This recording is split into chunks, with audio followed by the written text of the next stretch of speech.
Welcome back. So yesterday was hashtag choose to challenge. One of the colors that we needed to wear, purple, green, and white. And I saw Yinka Kenny just truly yesterday flying green. I had to do purple right after I left the studio, and you were here when if you was dizzying me and telling me I didn't wear purple, but I wore white anyway. Yinka Kenny, good morning. Good morning. How are you doing? So happy Great. International Women's Day. Same here. It's the week. I tell people it's the Yes, week. it's the week. Yeah. And so we are unapologetic about our bias for women. Exactly. Female sense. Female-centric. We're female-centric people. And for me, whether it is celebration of Women's Day or celebration of Women's Week, I celebrate women on a daily basis. And that's one of the things the United Nations pushes forward this year. Exactly. Celebrating women achievements. Exactly. So we have to be conscious about Intentional. that idea Exactly. of celebrating other women, celebrating their achievements, and celebrating. So yes, it's that hashtag choose to challenge, just like we did yesterday. Exactly. But talk to me. What exactly did you choose to challenge yesterday? Yes. You see, a whole lot of, I put my own... Mind you, this year is beautiful. I'm just seeing the gold. Thank you. I wish our people can say, can you turn it a little bit, let them see? Okay. Yes, All that right. gold part is sparkling a bit. Now Thank talk you. to me. Yes, I chose this year to talk about women being backbone for each other, women being supportive to women, rising up for women.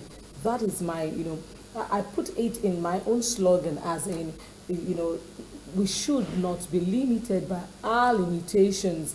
And in today's world, every woman, collectively, we can take up the challenge to face the challenge in today's world. How can we do that? When we decide consciously to rise up for ourselves, when we decide consciously to be a voice for ourselves,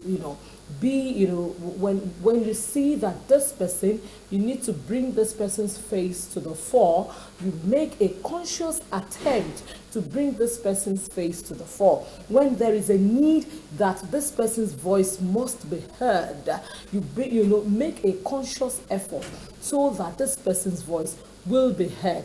Anything to support this woman, to lift her up from that level at which she is now, and it's in your power. Consciously, intentionally do it, because I tell you, they say, which I also take, that you empower a woman, you have empowered A nation. the whole nation. So it is high time. There's a belief that women, we don't rise up for women, we don't support women, we talk down on women. And then let's take the example of electoral process.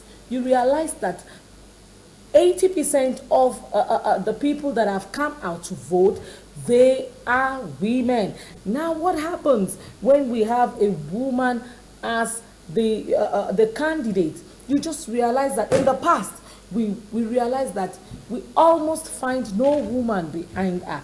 That is what we must put a stop to. Now, I'm not saying that because the criteria is just to be a woman. No, we have a lot of women of substance. We have a lot of women that has got value. We have a lot of women that has something to give out to the world.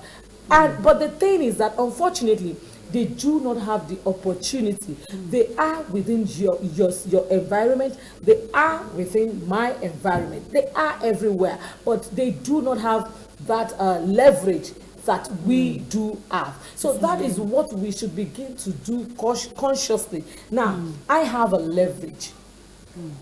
I have the platform. I have the space. I have the ability, but I do not have the quality of leadership. But I seem to see somebody in my community, somebody in my environment that has the quality of leadership, that has the quality to be in a particular position, that has the quality to do a particular thing. Why can I not use what I have at my own disposal To better the life of the exactly, so that she can better the life of the society. At a sister station, I was talking about the role of women in societal development. I said, this is the way we can develop the society. It's not compulsory that because probably I have the money, I have the platform, I should be there. No. Definitely. If somebody else can do it better than myself, Then I can do it. let the person be there. And we're talking about, women begin to do things, change the narrative. We can see that. Let's talk about this issue of the women in the eastern part of, is predominant in the eastern part of Nigeria. I know some other parts of the country do it, but it's predominant there, where you don't have the females having to inherit their father's property. We saw that women stood up and fought, against that. They went to the court of law, they fought, and they won.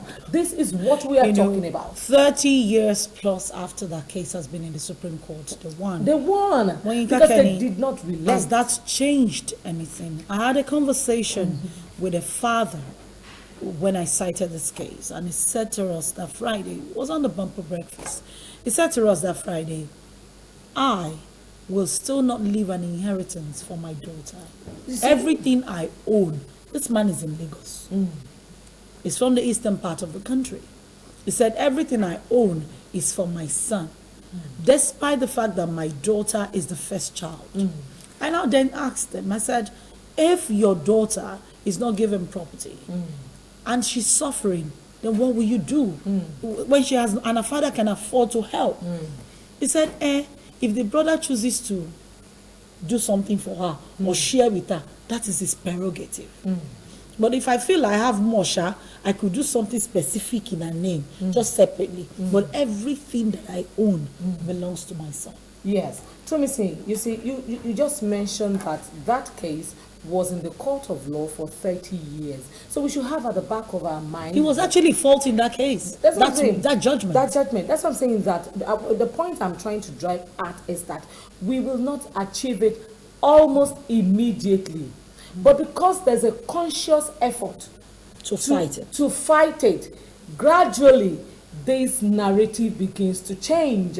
Now, one or two women, they are a bit knowledgeable. Where do we start from? We know that the family is the bedrock of the society. Now I am aware of this practice in my part of the world, because I am enlightened, I am educated, and I have witnessed what the court of law has said concerning this.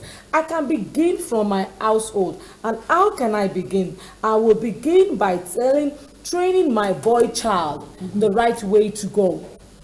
Yeah, someone said to me some time ago, he said that, look, Kenny, our generation, we have entered one chance.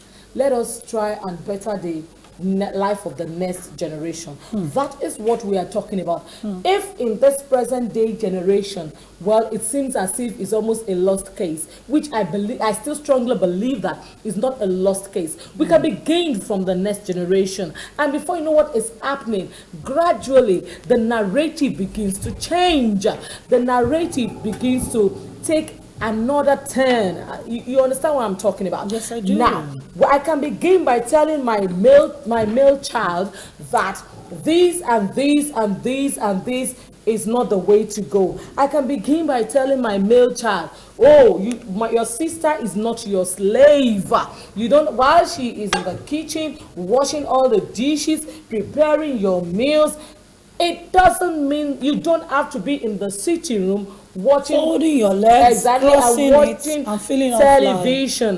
While we are coming back from the market, you don't have to allow her carry all the load, the baggage, because she's a girl. That is where I start from. That is where I begin to do my own some sort of gender balancing. And you see, what you impact into a child lives with that child. The child grows up with the cultural change that I have impacted into him, and that affects his generation positively. Now he grows up to be a man. He grows up to marry a wife, and when by the time he will go, he would write his will and will include his daughter. The narrative has changed there.